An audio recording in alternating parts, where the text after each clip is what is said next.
Welcome back to Square Off. There are many things that Republicans and Democrats at the Capitol disagree on, but there's at least one thing they do agree on. Buying tickets for concerts or other events stinks. Now, a bipartisan group of lawmakers want to fix that with the bipartisan Taylor Swift bills. Republican State Representative David Cook of Globe sponsored the bills. He has several Democratic co-sponsors. Joining us is Democratic State Representative Analise Ortiz of Phoenix, a co-sponsor of the two pieces of legislation. Welcome back to Square Off. Thank you. We're seeing these Taylor Swift bills in legislatures around the country. Are they all about Taylor Swift? Look, I'm a huge Swiftie, Bram, but I want to be clear, this is about so much more than one music artist or one sports team. This is about making sure that we keep real tickets in the hands of real fans at a price they can afford. So what problems, if you can sum it up, are these two bills trying to solve? Well, what was the last concert you went to? It was a while ago. Okay. Well, most Arizonans know that this is no longer like buying a ticket at the box office or even buying from a scalper on the street, right? When you go to buy a concert ticket, you are competing with bots who will buy hundreds of tickets and then resell them at an inflated rate. So these two bills aim to crack down on the people who are creating those bots and these ticket resale sites. And so if these bills, and they passed committee last week, if they make it all the way to the governor's desk, how would they change the shopping experience, the buying experience for concert tickets? What we're really trying to do is make sure that the artists, the sports team, and the smaller fine arts venues are able to set the price of their tickets and that no one can come in and manipulate those prices and resell them at a price gouged rate. It gives the Attorney General authority to investigate those bad actors. There's also the issue of fake tickets out there, which is something I wasn't aware of. Oh, yeah. You know, one of the stories that really stuck with me was a small fine arts venue in Surprise.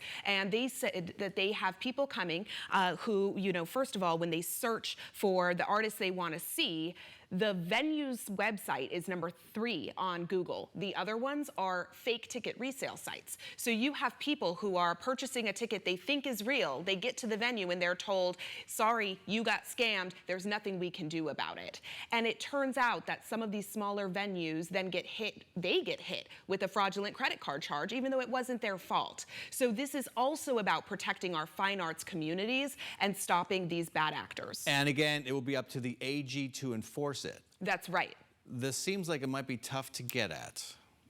You know, these bots are using highly sophisticated technology. So yes, there would be some challenges there. But right now, the Attorney General doesn't even have the tools or the authority to start an investigation. And we think that should this become illegal, these investigations could have much more teeth behind them. All right, interesting. And I want to talk about you for a bit, because with this bill and others, you're carving a different path in the legislature. There's a lot of bipartisanship. You're a progressive. That's right. Fair to say. And you've combined with some right-wing lawmakers, Alexander Colladin, Wendy Rogers, on criminal justice legislation. One bill would require government to pay the legal bills of innocent defendants. The other would end police quotas for speeding tickets. How do you guys get together? How does that work? A good bill is a good bill.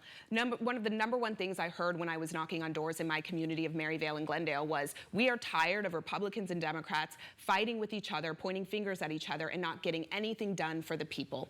When I look at the police quota bill in particular, right, it would reduce unnecessary police interactions with my community of Maryvale and Glendale, which we know far too often those police interactions can escalate and result in excessive force, or in the worst circumstances, police killing unarmed people. This bill will stop that practice of just unnecessary arbitrary ticket quotas, and in my view, that will keep my community safe.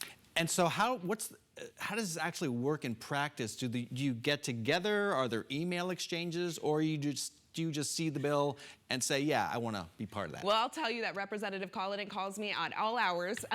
He is someone that definitely, you know, will try and be aggressive to get support and bipartisan support. But yes, we sit down and we have a conversation and we say, where are you coming at this from? And what am I coming at this from? And when that results in a positive benefit for my community, again, a good bill is a good bill. I'm going to sign on.